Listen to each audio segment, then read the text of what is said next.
My father had a vision almost 40 years ago, so way before we sold the property in Montalcino, on the evolution of the family. And the evolution of the family is given by the real main pilaster that characterize the Biondi Santi family nowadays in the wine production, a unique clone of Sangiovese Grosso discovered from our family in the 70s in Montalcino that is called Sangiovese Grosso BBS 11. It's the acronyms of Brunello Biondi Santi plant number 11, and BBS 11 has been the meaning and the reason why Castello di Montepò nowadays exists. Because my father trademarked that clone, it is exclusively for the Biondi Santi family to produce wine worldwide. Welcome to this special Clubhouse session of the Italian Wine Podcast. Listen in as members of the Italian wine community engage in fascinating conversations about contemporary wine topics. If you enjoyed the show, please consider donating through ItalianWinePodcast.com. And remember to subscribe and rate the Italian Wine Podcast wherever you get your pods. Hi everyone, this is Beatrice welcoming you to the Italian Wine Clubhouse Ambassadors Corner, one of the top-ranked shows on Italian Wine Podcast. Here, our ambassadors get the mic to interview their favorite producers with total freedom. And if you miss it live, no worries. It's all recorded and dropped later on the Italian Wine Podcast. Today's guest host is Lisa Lazzaretto. Lisa Lazzaretto is a Switzerland-based entrepreneur, wine professional and marketing strategist. She holds a doctorate in political science and a diploma in marketing, and is the founder of Wine Mood, an e-commerce platform dedicated to curated Italian wines. An Italian wine ambassador and WSET diploma holder, Deep WSET, Lisa bridges academy insights with hands-on industry expertise. Her recent research focuses on neuromarketing, consumer behavior, and modern wine communication. Active across international wine fairs and competitions, she combines research, storytelling, and business innovation to connect people with Italian wine. Today, she's gonna interview Tancredi Biondi Santi from Castello di Montepò. So, Lisa, Tancredi, how you doing, guys? Oh, thank you. We are doing well. And you? How are you doing?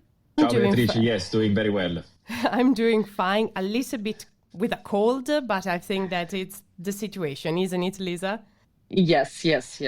For me, it's also a trade fair situation. I just came from Paris last week, and yes, 3 days passed, and now I have a cold as well. That's quite normal, but we will do it. Yeah, it's cold season. But Lisa, even with the cold, are you ready for our 3 ritual questions? Yes, of course, sure. Let's start. Perfect. How did you discover the wines of Castello di Montepò? Well, I actually discovered Castello di Montepò wines in Switzerland, where I do live now. Their flagship wine, Sassola Loro, has been quite well known in the Swiss market for years. And I remember tasting it for the first time. I think it was in a restaurant. And I was impressed immediately by its elegance and structure and this pure expression of Sangiovese, but with this Mediterranean touch. And I have to say that this is the wine I still enjoy drinking, actually also at home. It has this balance between power and refinement, and it resonates, I think, very well with the Swiss consumers. Wow. Why did you select Tancredi as your featured guest? Well, I have to be transparent. I am now also distributor of Castello di Montepò in Switzerland, and I also had the privilege of visiting this historical place, this estate personally. And it's really amazing. It's very historical with vineyards. I selected Tancredi also because he represents that rare combination of legacy, which is of course his very famous surname, but also this independence, because he and also his father, Jacopo, they could have simply remained in the shadow of the Biondi Santi name. But instead, they together created something completely different with this personality in Maremma. And this kind of courage, it is something that I deeply respect. What are the learning objectives we should expect from this interview? Well, today I hope that we will understand the philosophy behind Montepò and discover how Sangiovese expresses itself in Maremma, but also learn maybe how heritage and legacy and innovation can coexist. Perfect. That sounds like a really nice plan for me. So it's time for me to meet myself. And now I'm turning over the floor to you, Lisa. Have a nice interview, guys. Thank you. Thank you, Bea. So, Tancredi, before we start, I just wanted to ask you, and this is not a small talk question, but I'm really curious, how is the weather in New York now? Because we all seen these images, and we know that there were quite a lot of snow there. So, how are you? How are you now, and how is the weather in New York? Ciao, Lisa. Yeah, question that actually is being asked by many people. It's pretty cold now. This week is livable and better, let me say. But there has been even minus 25 degrees on this on the feels like temperature last week. So pretty crazy cold and full of snow everywhere. It's not melting, so it's now a little tiring, let me say. It has been cold. It has been beautiful. All Central Park with the snow, and it's fantastic. But now it's time to move forward with the season, let me say. Wow. Yeah, I feel kind of privileged sitting almost close to Lugano Lake. Yeah. So, Tancredi, you were born into one of the most iconic families in Italian wine. Of course, we all know the name Biondi Santi, and it's almost synonymous with Brunello di Montalcino. So, what did it mean for you growing up inside this kind of legacy? Was it more a privilege or maybe a pressure? Did you feel somehow expected to continue this tradition rather than reinterpret it? Well, this is a pretty big question, let me say, because it's both personal, I think, and professional one. So let me say that by being born in a family, in our family, I mean, for me, it has always been, of course, normal, no? Since I was born, I have been part of the wine world, living in the wineries and being part of the production of wines. So for me, let me say that has always been absolutely normal, has always been very natural. Of course, as soon as you grow up and you understand better and better what your family has done, what your ancestors has done, let me say, you start to understand what it means. And with that, of course, some pressure starts to be part of being part of this family, of course, because you hear a lot of things that your ancestors has done in the wine world. You hear a lot of beautiful wines that has been created. You hear a lot of different stories that the family has gone through. And of course, you are the one that you start to think, I want to be part of that. And I don't want to be just a chapter that hasn't told or expressed nothing, but I want to be a generation that have done something. So let me say that there is pressure, yes, of course, but I think that pressure really motivates myself, have motivated all the generations before myself and the future ones that are coming to be part of the family, be proud of being of this family, and create something even more unique, even better. So with a vision to the future that it is very important, I think. Yes, thank you very much. I also understood that you have your own vision and not only wanted to continue this tradition, but also to bring something by your own. And yeah, I think in the wines of Maremma, you can actually taste and feel it. Thank you. So you choose not to remain Montalcino, but also, like we spoke before, to create something entirely different in southern Tuscany. So please, could you tell us a bit more why Maremma and what did you see there and your father, of course, that attracted you? Yeah, basically, to answer this question, Lisa, I think it is important to really describe what the family has done in the past. So, our family has been part of Montalcino since many generations, and it's been 7 generations from Clemente Santi that the family has created a wine that has been named Brunello di Montalcino for the first time in history, and that our family have produced this wine for 7 generations. Time changes, of course, family changes, and the world moves forward all the time. So this is why, for example, a vision of mine is always to move forward, never get stuck to something, because stuck thing just can get old and can't move anywhere from over there. So Montalcino has been a very important chapter of my family. It happened that through family generations and through family movements, so generational transition of the winery, we had to, first of all, find a partner in Montalcino, and then it happened that we sold our shares as well in Montalcino. So the Biondi Santi family is not anymore nowadays in Montalcino producing Brunello. But this hasn't stopped us on our vision of the future. This is just a way that the family is evolving through the generations. And to answer your question, so having given you a little bit of history, Montepò, Castello di Montepò for our family is our future in the wine world. And let me say this by saying that my father had a vision almost 40 years ago, so way before we sold the property in Montalcino, on the evolution of the family. And the evolution of the family is given by the real main pilaster that characterize the Biondi Santi family nowadays in the wine production. And it is a unique clone of Sangiovese Grosso discovered from our family in the 70s in Montalcino that is called Sangiovese Grosso BBS 11. BBS 11 is the acronymus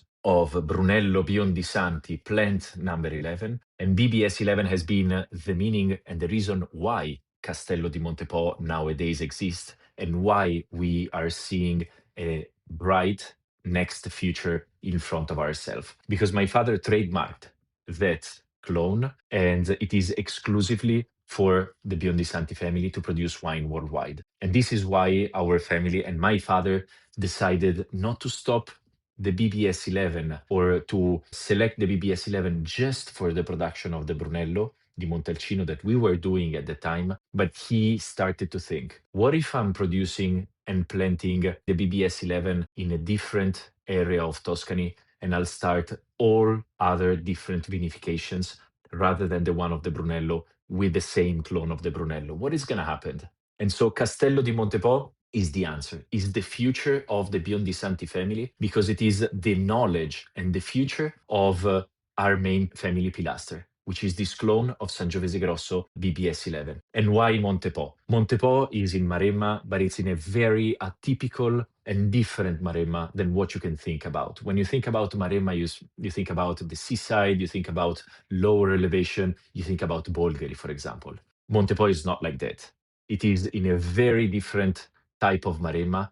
It's on top of the hills, quite close to the seaside, because we're less than 15 kilometers from the seaside, but we're on top of the hills of Maremma. I always love to describe this property as the perfect terroir in between Bolgheri and Montalcino, because it's really in the middle to this. It has the sea, it's near the seaside as Bolgheri, it's on top of the hills as Montalcino. And my father got extremely fascinated by the potential of this terroir, by the potential of that microclimate, that decided to purchase the property of Castello di Montepò at the end of the 80s. And from scratches, he have planted the BBS 11 and started to produce wine in that property for the first time. Wow, thank you very much. Thank you for such a deep insight in your family story. And yes, I knew, for example, that you are already the seventh, right, generation of your family, but maybe it will be something new for our listeners. And yes, I can imagine that this place, you found it actually. I found it also when I've been there. Amazing, with such a unique climate, with such a unique view and vineyards. And also, like you told, close to the sea, but not that close. So also for me, it all made the perfect sense, but I can imagine it was not the easiest decision. So you brought your family's clone, like you told us, BBS 11, into these Maremma soils. So how does Sangiovese express itself differently in Montepò compared to Montalcino? I mean, I know you are an enologist, so you have to give us, I think, quite precise answer. And also, I wanted to ask you, what did you learn about this terroir by moving the same genetic material, but the climate is still quite different? So amazing question, Lisa, because this is actually what passionate me, let me say, the most. I want to say this. I do strongly believe that the greatest wines of the world comes not only from a particular grape variety, but from a particular soil. So soil, it is extremely important for the production of the greatest wines of the world. And Montepò has been chosen for this reason. Montepò has been chosen for the unicity of its soil. And my father at the time was so, let me say, obsessed with these soils that he have called the universities of Pisa and Firenze to study the soils and to understand what Montepò was in reality. And on top of these hills, we have a lot of presence of galestro. So a schist, it is a very, how do you say, it's a pretty mineral-driven soil, quite a dry soil. And it is, let me say, the type of soil, the perfect soil for our Sangiovese Grosso BBS 11. And let me explain you better why. Introducing the Italian Grape Geek program, a new and original approach to Italian wines. IGG, as it's fondly known, is a book, a podcast, an online theory course, and an in-person tasting course. Our pocket-sized book briefly introduces 80 grapes with benchmark producers, helping you find and taste these great wines on your own. Space to make your own notes makes the book a personal record of your Italian wine journey. No time to read? We've read the whole book out loud with added insights from Italian wine ambassadors. Listen for free on Italian Wine Podcast. Obsessed with Italian wine? Take the super accessible online theory course. Get certified as an Italian grape geek. Want more? Our international IGG educators have got your in-person tasting course to cap off your full IGG immersion. Go to mamajumboshrimp.com and sign up today. BBS 11 is a very, very particular clone of Sangiovese Grosso. It gives a lot when we speak about winemaking, but it takes a lot and it pretends a lot, speaking about agronomical and agricultural way. So Sangiovese Grosso requests, first of all, a lot of dry climate. It is a grape variety where all the cluster at some point it closes due to the pressure of the raisins, and so it really needs a lot of fresh, dry air every day. Humidity is a big enemy for this grape variety. In Montepò, there is always wind and it's always very, very dry. So this is one precise point. And second of all, of course, the galestro soil. We have seen with this study done by the universities of Pisa and Firenze that the galestro soil that we have in Montepò, it is, first of all, very various because we have 14 different types of galestro selected by the differences of the minerals dissolved into this type of soils. And second of all, we have seen really the unicity of this terroir to put the Sangiovese Grosso BBS 11 clone at the perfect hydric stress during summertime. This is basically naturally giving the plant the possibility to produce less quantity grape, but at a much higher concentration and deepness. And this is why Montepò has been chosen to be the perfect land for our family-owned clone of Sangiovese Grosso. Yes, thank you very much. Thank you. So less quantity and more concentration. And I had another questions also about, let's speak about more rare wines of you, because Sassuolo, I think it's quite well known in a lot of markets, but you also have a wine with the name Schidione, if I pronounce it right. And in the time of its creation, it was kind of controversial because you blended Sangiovese with international varieties. And so, how do you see the role of international varieties, speaking, yes, about Merlot and so on, in Tuscan identity today? Yes. So basically, first of all, you have said it absolutely 100% correctly. So the name of the wine is Schidione. Schidione is an IGT that my father started to produce in 1993 for the first time at Castello di Montepò. And it is the first, let me say, and use this word, the first super Toscan ever been produced by the Biondi Santi family in its history. So Schidione has been really, as you said, a controversial wine. It was going in a different direction from what the family has always been produced. And the production has always been this purity of Sangiovese Grosso BBS 11. But Montepò was created even for this. Montepò was created to study the BBS 11. Why not study the blend of the BBS 11 as well? So the idea of Schidione was born together with different vinifications of the Sangiovese Grosso BBS 11 compared to Montalcino at the time, but with even a different vision. And my father said, why not to try to blend the BBS 11 to create a super Toscan from the Biondi Santi family? And so he decided to plant in Montepò, aside from Sangiovese Grosso BBS 11, a little bit of Cabernet Sauvignon and Merlot. So out of 52 hectares that we have nowadays of vineyards, 95% of these vineyards are planted on Sangiovese Grosso BBS 11, so almost basically all, and just a little 5% is planted on Cabernet Sauvignon and Merlot. And Schidione was created to blend these three grape varieties together. So it's a fixed blend since 1993 of 40% Sangiovese Grosso BBS 11, 40% Cabernet Sauvignon, and 20% Merlot. And I think that it is a really spectacular expression of what Maremma is able to give to these international grape varieties as well. A Maremma with altitude. So I repeat myself, quite different from Bolgheri in terms of production, in terms of expression. On top of the hills where Castello di Montepò is, Cabernet Sauvignon and Merlot are still planted on Galestro soil. So they are extremely rich, extremely concentrated. And together with the Sangiovese Grosso BBS 11 coming from over there, I think that my father have created a super Tuscan blend that really is telling, let me say, as a new wine, it's telling a lot about the history of our family on the winemaking itself. Yes, thank you. Thank you very much. Wow, 52 hectares, right? Of vineyards. That's quite a lot. And I cannot not ask you this question because, as you know, of course, there have been rumors online suggesting that Elon Musk was interested in buying or investing in Montepò. Is there any truth behind that story? And in what way was it maybe affecting your company? I mean, I still remember it. I think it was basically in Italian use, but still I can remember it quite well that it was kind of shock content for me. So if you can comment this, thank you. Well, I know that this topic have created a lot of rumors. I can tell you that it was near, or maybe I think it was right after New Year's Eve last year, and I was abroad for a trip, and I woke up. I do remember that I woke up. A lot of phone calls that I didn't answer because it was nighttime, and then my U.S. importer asking me, Tank, are we still selling the wines of your family, or it's Elon Musk wines? Question mark.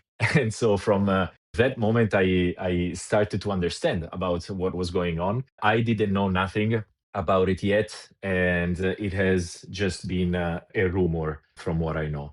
Of course, I do strongly always believe that behind every rumor there is always something that have happened, because a story like this, it's almost impossible to be created. So we're very happy and glad if Elon Musk has seen our property and have fallen in love with it. We're extremely happy that he have maybe made a comment out of it. We have no idea who started this rumor. It was just a rumor as far as we know. So this is what I can say so far. But our winery is still over there, and it's still our winery. So it's not moving at all. It would be a pleasure to host Elon Musk when he comes back in Italy for Starlink and everything. But as far as I know, and as far as my father know, it was a rumor. But we're very happy that Montepò was appreciated by Elon Musk. Yes, yes, I'm sure. It was quite a strange story, and as I told you, I still remember it. But we are happy to hear that you didn't sell it and you didn't want to sell it, I hope. And so Castello di Montepò will remain Italian property. And now I wanted to touch a bit more serious question, which is more going direction climate change and also the future. Maremma is still warmer than Montalcino. Even I know that it's hilly and it's quite windy, as you told us, but it's the southern Tuscany, and so I can imagine that you feel the temperature rising every year. Maybe depends on the year, but still. And do you believe that southern Tuscany is the future? Can be the future of Sangiovese? And how do you adapt vineyard practices nowadays? Well, this is a question, it's like the vaso di Pandora, let me say, because this question is extremely dangerous for decisions that in agriculture you make overlooking a mid-long term period, of course. So let me say that climate change is not something we just talk about, it's something that is happening since over 30 years, I strongly believe. And climate will always continue to change. What I have seen is let me say, from all the analysis that we do in Castello di Montepò, from all the meteo stations that we have all around the 52 hectares of Montepò, and from the study that we do every year, agricultural studies, and climate-wise, all the study of the meteo stations, we have seen many different factors that are changing severely. For example, a topic that it's happening in Maremma a lot that we were not expecting is that every year it's raining more and more and more and more and more. So we're not in lack of water, we are in an abundance of water. The biggest problem, and this would be an amazing thing to be discussed, the biggest problem is that this water is coming extremely severely all together and not throughout the whole year long, or I don't know, in winter time and springtime. So it is, I think that more severe thunderstorms, more severe precipitations, more severe facts related to climate are happening more and more year after year. And it's getting dangerous. For example, frosts. In the last years, we have started to speak about frost even in Tuscany. We spoke about frost, and we're speaking about April frosts all over Italy, for example. And this is a factor that never really happened 50 years ago or 40 years ago. There can have been issues some years, but not as relevant as they are right now. And same thing is thunderstorms. I think that the rising temperature of the Mediterranean Sea is really making all the thunderstorms all the time more severe. And it's not a risk or a climate change that we do expect only from heat and only from south. I think it's changing really the whole climate of the Mediterranean states. And it is affecting by that all our peninsula. So climate is something we really have to be aware of. We really have to study. And there are things that you can do to kind of protect yourself. But Mother Nature is always, what I love to say, is always owning the majority of our shares and decides if we are producing or not and which vintage or not. So we need to be very cautious about that. We need to keep study these events and we need to prevent them. This is what we are trying to do in Montepò to try to continue our future. Yes, thank you. Thank you very much. So it's actually more frost and more rain problem, more water problem than it is heat, which for me, for example, is a surprising fact. I saw some kind of elements of precision viticulture on your vineyards. I think that you use it for measuring the temperature, right? Could you maybe just tell a bit about this? Sure, Lisa. Of course, yes, heat is rising as well, as you have said, but it is not just heat. Heat is something that some years or some vintages take a peak of it, and it can be very dangerous because it burns our grapes, it burns the vineyards, it gets the vineyards to a hydric stress sometimes that it's above every limit, and so it really stops the plant on maturation. So heat is raising, but it's raising not only just that, it's everything is raising to a different level and a different point. And this is why evolution that nature has always done and will always do will adapt to these things. Of course, we need to be aware of what to do. And so to be aware of what to do, to answer your second question, we have climate stations everywhere in our vineyards in Montepò. So we are able to monitor whatever is happening in the winery basically every moment of the year. And we're able to collect these data and then study these data one by one. Just to give you a very simple example, in 2025, so last harvest, we have finished the harvest because we were seeing from the meteo stations that a very big thunderstorm was coming and hitting Maremma. We have finished the harvest. I don't remember the exact date, but one day, and the day after, 120 millimeters of water have rained in Montepò. If you have the fruits exposed to a severe rain like this one, that never, since we have the meteo stations, have rained so much in 2 hours, if all the vineyards are exposed and the fruits are exposed to a climate like this, you have the production destroyed, whatever is left on the vineyards. And so this is why study the meteo and get aware of what to do in different vintages. It is the most important thing you can do. And we are studying everything with these meteo stations that helps us going through year after year, harvest after harvest. Okay, thank you. A very interesting answer. So basically, meteo stations can also help to prevent some effects of climate change. And you did start using it already, I think, since some couple of years, right? Now I just wanted to tell you us about your wines because, of course, I know them, but maybe our listeners do not know them that much. How many types you make, and if you can share anything about your production process, just things which you would like to share with us. Sure. Of course, the production in Montepò is, let me say, various but pretty simple. We started the idea of Montepò. My father started the idea of Montepò with the vision of experimenting on every possible vinification on our Sangiovese Grosso BBS 11. So we do start with one of the newest wines that we have in Montepò, which is a white vinification out of the BBS 11 clone. And this rosé is called J&T, Jacopo and Tancredi. It's more of a modern vision of how the BBS 11 is expressing itself without any maceration or skin contact with the wine. So starting from our rosé, we move right after into Sassoloro and Sassoloro Oro. So Sassoloro is the most historical label of Castello di Montepò. It's 100% Sangiovese Grosso BBS 11, red wine, red vinification. This is a more, let me say, modern vision and extraction of vinification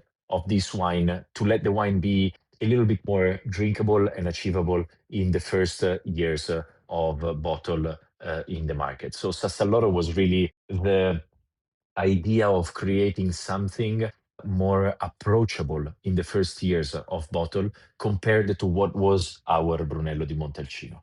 And Sassoloro Oro, right next to it, it's basically, let me say, kind of a riserva of the Sassoloro. It's a single vineyard vinification. I really love that wine. It is a spectacular expression of what opposite of Sassoloro, a classic vinification on Sangiovese Grosso BPS 11 can be. So Sassoloro Oro really is the classic, beautiful expression of the vinification of our family into Sangiovese Grosso BPS 11. So for example, we do not use barrique as in the Sassoloro, but Sassoloro Oro uses big barrels of Slavonian wood. Then we produce a tiny, tiny little production of Morellino di Scansano, which is the DOCG where Castello di Montepò is located in Maremma.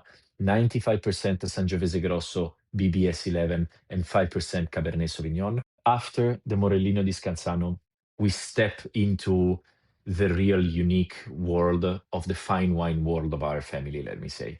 And here it's where, Lisa, what we have talked about until now is the result in terms of wines. So basically, my father and I, we have worked very hard in the last, now it's more than 10 years, to really select the best micro parcels of Montepò to be shown as wines. So basically, let me say kind of a Burgundy concept into our winery, into our wines and family vision. So we have selected so far 3 very tiny microplots of 0.8 hectares each one of them, and in 3 different vineyards of Montepò. And we have started the same vinification for all these microplots.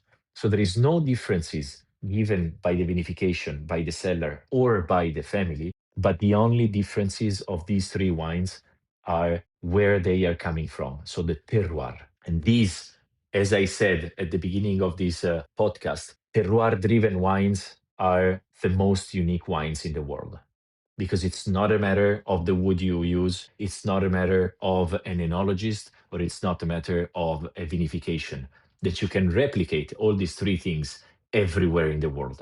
Terroir-driven wines are unique because they are the sole expression of the tiny plot of soil where they are coming from. And this is what my father and I, we strongly believe is the future of communication and production of our family in the fine wine world for the future of our family there. And then last but not least, Schidione that I described before to you. So the super Tuscan blend of the three great varieties of Castello di Montepò. Okay, thank you. Thank you very much. So these three crews of you, which are grown micro parcels, are they done with the Sangiovese Grosso, with your clone, or is there also some international variety inside in these wines? Absolutely, yes. So far, 2 out of the 3 crews are Sangiovese Grosso BBS 11 100%. And the third crew, now called the Fonte Canese, is a 100% Cabernet Sauvignon. But in the near future, let me say, we have them already in the cellar, resting there and doing the affinamento in wood. We have 2 more crews ready to come out. One will be 100% Merlot. The other one will be another 100% Sangiovese Grosso BBS 11. Okay, thank you. Thank you. And how many bottles approximately do you produce? These three most important crews. Well, for the crew, the bottle production, let me say it's quite a little issue. So production usually per crew is around 2,000 bottle, 2,200 bottles. But let me say that in Montepò, we have no irrigation and we work as most natural as possible inside our vineyards. And production is really, really, really relevant with the vintage itself. So it depends from the vintage. It can be less than 2,200 for some vintages, for some of the crews. Oh, okay. Thank you. Thank you very much. Tancredi, I think this is going to be my last question. I know that you are deeply associated with Castello di Montepò. And yes, our listeners probably cannot imagine this very good, but if they go on your website, Castello di Montepò, they will see the pictures of this historical castle, really surrounded by Maremma landscapes. It's amazing. It's very beautiful. It's very silent, of course, very quiet, with centuries of history. And now, at this certain moment, you actually made the move from that aristocratic Tuscan world to New York, to a big city. How does it feel like for you? And what do you think about the American wine consumers? Well, first of all, let me say, Lisa, I have moved for love because I got married here in New York on the 24th of December this year. And I have moved here in New York for a personal reason. But let me say that the US market, it is the most important market for our family and for our wines all around the world. And this is really, I think, a very, very, very unique market compared to all the rest of the world. The US market is a market that is really moving fast. It is drinking fast as well, because consumption here can be something extremely interesting to start to look at. People are extremely aware of the wine world. People are extremely curious of the wine world. The American market loves to travel, for example, in Italy, loves to know, and has this constant love of knowledge. And for us, that we are a small, niche, little family winery in Tuscany with a quite big history, to be told, it is really a key point here in the US that we love to express and we love to keep ongoing and working with it. So for me, it's really a very, very interesting moment right now of my life. The US market is something I love. Questions are always asked quite a lot. Of course, I'm speaking from a small reality. The whole world consumption market is lowering on alcohol. For us, it's not really affecting us because we're quite niche and quite in a different price point that is not really hit that much so far from this lower consumption of alcohol. And people, I think, as well, let me finish with this. I think that the whole world now has the opportunity to get a much better knowledge of what they are drinking, of what they want to drink, and people are drinking less but better, which for us is a good thing.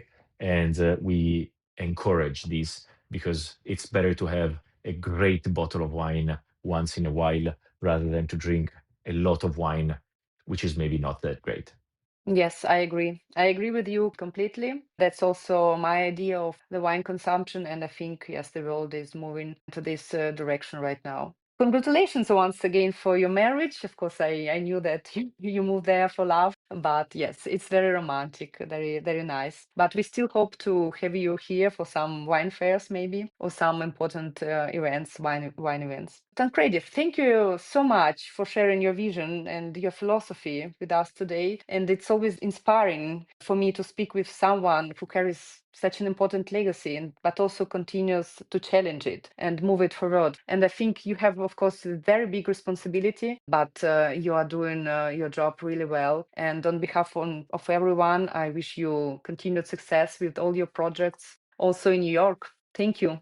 Lisa, thank you very much. Thank you for including me into the podcast and for the beautiful questions. We'll see each other soon. Absolutely, yes.